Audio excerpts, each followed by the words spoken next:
আমরা আপনারা বিগত দিনও দেখেছেন। আমি আমার বক্তব্য বলার আগে আমার পক্ষ থেকে রাজ্যবাসী এবং রাজ্যের সকল আমার রাজ্যবাসীকে নতুন বছরের শুভেচ্ছা জানাই। রাজ্যবাসী এবং রাজ্যের সরকারের কাছে আমাদের বিগত দিনও আপনারা লক্ষ্য করতে পেরেছেন যে আমরা আরও দুবার আমরা সবাই আন্দোলন করার চেষ্টা করেছি এবং আমরা 2017 ব্যাচ এএনএম ব্যাচ অনেকদিন ধরে আমাদের রিক্রুটমেন্ট নেই। রাজ্য সরকারের 2017-তে একটা ইন্টারভিউ বেরিয়েছিল, ইন্টারভিউ কল করা হয়েছিল, সেখানে পোস্ট ছিল 791 জনের, কিন্তু দীর্ঘদিন হয়ে যায়। এরপর প্রত্যেক বছর রাজ্য সরকারের বিভিন্ন যেই রিক্রুটমেন্ট বোর্ডগুলি আছে সেগুলো থেকে প্রত্যেক বছর 3টা বোর্ড আছে গভর্নমেন্টের, সেখান থেকে প্রতিনিয়ত প্রত্যেক বছর 155 জন করে পাস আউট হচ্ছে, কিন্তু এ পর্যন্ত কোনো রিক্রুটমেন্টের কোনো সদপ্রণীত মনোভাব আমরা রাজ্য সরকারের দেখতে পাইনি। আমরা বারবার রাজ্য সরকারের বিভিন্ন যে আমাদের দপ্তর আছে, ডাইরেক্টর দপ্তর আছে, আমরা অনেকবার মানে হিসাবের বাইরে আমরা প্রতিনিধিরা 2-4-5 জন করে আমরা বারবার দেখা করার চেষ্টা করেছি। ওনারা আমাদেরকে আশ্বস্ত করেছিলেন যে আমরা তোমাদের রিক্রুটমেন্টের ফাইল পাঠিয়েছি অনুমোদনের জন্য, কিন্তু অর্থনৈতিক ফিনান্স ডিপার্টমেন্ট দিচ্ছে না, অ্যাপ্রুভাল দিচ্ছে না আমাদেরকে নিয়োগ করার জন্য। তো আমরা কিছুদিনের মধ্যে জানতে পারলাম যে ডাইরেক্টরের সঙ্গে কথা বলার পর ডাইরেক্টর ইদানিং ছোট্ট একটা মুষ্টিমেয় অংশকে রিক্রুটমেন্ট দেওয়ার চেষ্টা করছে। মুষ্টিমেয় অংশ আমরা বর্তমানে প্রায় 800-র উপরে আছি বেকার, এএনএম বেকার আমরা 800-র উপরে আছি, কিন্তু রাজ্য সরকারের যে আমরা ইন্টারনালি জানতে পেরেছি সেটা কোনো মিডিয়ায় বা বৈদ্যুতিক মাধ্যমে ডিসপ্লে করা হয়নি বা জানানো হয়নি। আমরা ইন্টারনালি জানতে পারলাম, সেটার কপিও আমাদের কাছে আছে। ইন্টারনালি জানতে পারলাম মাত্র 47টা পোস্ট নিয়োগ করার জন্য অনুমোদন দিয়েছে। তো এই 47টা পোস্ট দিয়ে আমাদের কি হবে?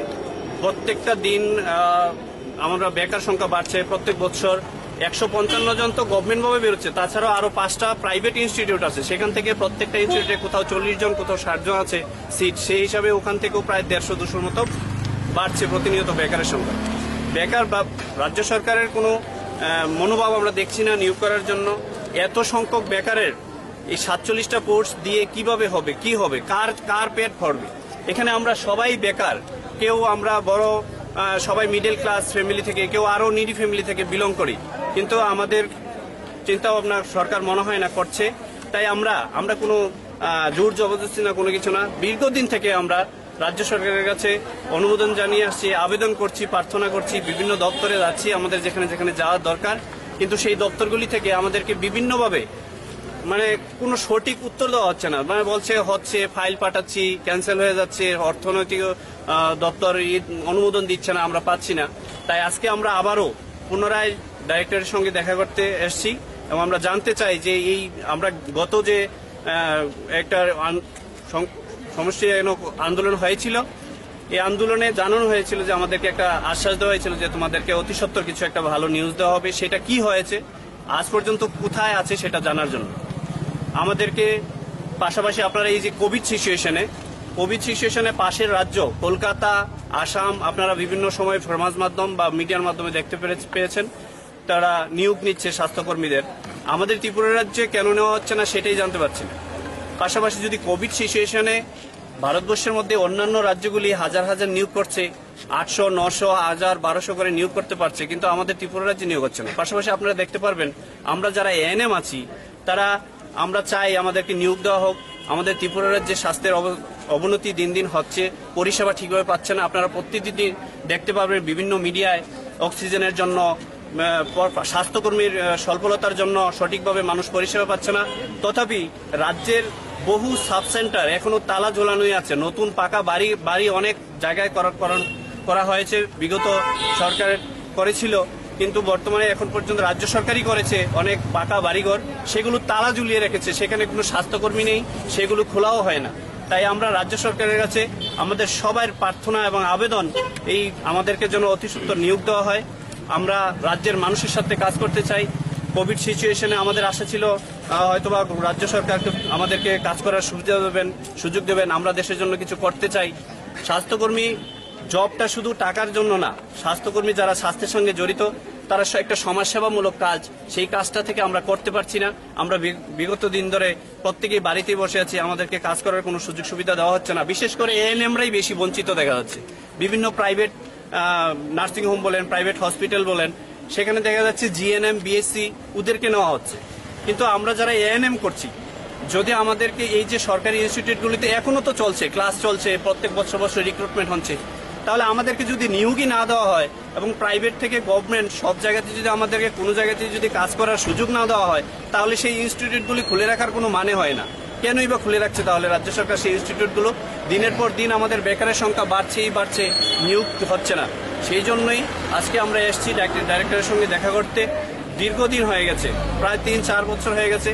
তারপর প্রতি বছর, আমি তো আগেও বলেছি, 155 জন করে প্রত্যেক বছর আমাদের গভর্নমেন্ট ইনস্টিটিউট থেকে বেরোচ্ছে, প্রত্যেক বছর গভর্নমেন্ট ট্রেনিং করাচ্ছে। তো সেই বেকারগুলো তো আমাদের সঙ্গে এড হচ্ছে দিনের পর দিন। তাহলে কি হবে? আমরা যেটা বুঝি, আমাদের চাপ বাড়বে, রাজ্য সরকারেরও দিনের পর দিন আরো চাপ বাড়বে, যে বেকারের সংখ্যা বেড়েই চলছে রাজ্যে। তাই আমাদের প্রাণপ্রিয় মুখ্যমন্ত্রী শ্রী বিপ্লব কুমার দেব মহোদয়ের কাছে আমাদের প্রার্থনা, উনি এই মুহূর্তে স্বাস্থ্য অধিকর্তা হিসাবে আমাদের রাজ্যের স্বাস্থ্যমন্ত্রীর দায়িত্ব আছেন। তাই ওনাদের কাছে আমাদের বিনম্র প্রার্থনা, আমাদেরকে যেন অতি সত্বর নিয়োগের ব্যবস্থা করা হয়। নমস্কার।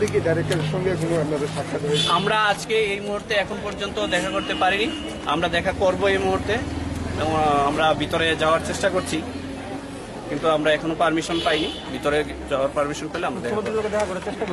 তাছাড়া আমরা আরেকটা কথা আমি ভুলে গেছি আগে বলতে, আমাদের যে স্বাস্থ্যমন্ত্রী এখন আছেন, আমাদের শ্রদ্ধেয় বিপ্লব কুমার দি মহাশয়, ওনার কাছে আমরা বহুবার দেখা করার জন্য, একটাবার আমরা সবাই না, প্রতিনিধি হিসাবে 2-1 জন দেখা করার জন্য চেষ্টা করেছিলাম। আমরা অনেকবার দেখা করার জন্য পারমিশনও নিয়েছি, রিসিপ্ট কপিও আমাদের হাতে আছে, আমাদের রিসিপ্ট এই দেখেন রিসিপ্ট কপি। কিন্তু আজ পর্যন্ত প্রায় 15 থেকে 20 বার আমরা চেষ্টা করেছি স্বাস্থ্যমন্ত্রীর সঙ্গে দেখা করার জন্য, উনি আমাদেরকে 2 মিনিটের সময়ও এখন পর্যন্ত দেননি। তাই আমরা ভাবতে হতে পারে উনি বিভিন্ন কাজে ব্যস্ত, খুব ব্যস্ততা থাকে, উনি রাজ্যের মুখিয়া, উনি ব্যস্ত থাকতেই পারেন। কিন্তু আমরা আশা করেছিলাম ওনার কাছ থেকে অ্যাটলিস্ট 2 থেকে 5 মিনিট হলো সময় পাবো, সেই সময়টুকু পর্যন্ত আমাদেরকে দেওয়া হয়নি। আশা করি আগামী দিনে উনি দেবেন ওনার মূল্যবান সময় আমাদেরকে। নামটা? আমার নাম সালেহ আহমেদ।